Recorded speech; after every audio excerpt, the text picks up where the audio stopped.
Take care not to perform your religious duties in public in order to be seen by others.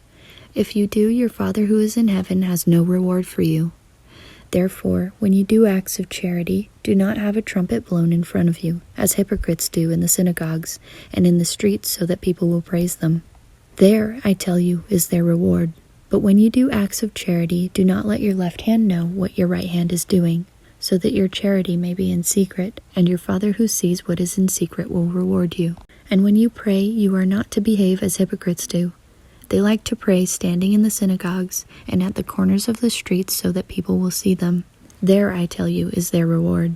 But when one of you prays, they should go into their own room, shut the door, and pray to their Father who dwells in secret, and their Father who sees what is secret will reward them. When praying, do not repeat the same words over and over again, as is done by the Gentiles, who think that by using many words they will obtain a hearing. Do not imitate them, for God your Father knows what you need before you ask him. You therefore should pray like this: Our Father, who is in heaven, may your name be held holy. Your kingdom come, your will be done, on earth as in heaven. Give us today the bread that we will need, and forgive us our wrongdoings, as we have forgiven those who have wronged us. And take us not into temptation, but deliver us from evil. For if you forgive others their offenses, your heavenly Father will forgive you also. But if you do not forgive others their offenses, not even your Father will forgive your offenses.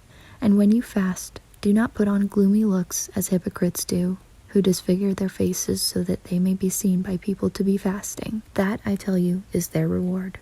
But when one of you fasts, they should anoint their head and wash their face, so that they may not be seen by people to be fasting, but by their Father who dwells in secret. And their Father who sees what is secret will reward them. Do not store up treasures for yourself on earth, where moth and rust destroy, and where thieves break in and steal, but store up treasures for yourselves in heaven, where neither moth nor rust destroys, and where thieves do not break in or steal. For where your treasure is, there will your heart be also. The lamp of the body is the eye. If your eye is unclouded, your whole body will be lit up. But if your eye is diseased, your whole body will be darkened. And if the inner light is darkness, how intense must that darkness be? No one can serve two masters, for either they will hate one and love the other, or else they will attach themselves to one and despise the other. You cannot serve both God and money. This is why I say to you, do not be anxious about your life, what you can get to eat or drink, or about your body, what you can get to wear. Is not life more than food, and the body more than clothing? Look at the wild birds. They neither sow nor reap nor gather into barns, and yet your heavenly Father feeds them. Aren't you more precious than they? But which of you, by being anxious, can prolong their life a single moment? And why be anxious about clothing? Study the wild lilies and how they grow. They neither toil nor spin. Yet I tell you that even Solomon in all his splendor was not robed like one of these.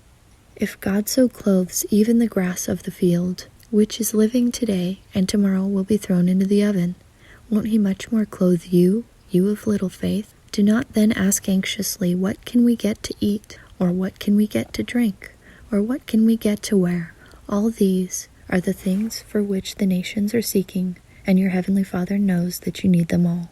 But first seek his kingdom and the righteousness that he requires, and then all these things will be added for you. Therefore do not be anxious about tomorrow, for tomorrow will bring its own anxieties.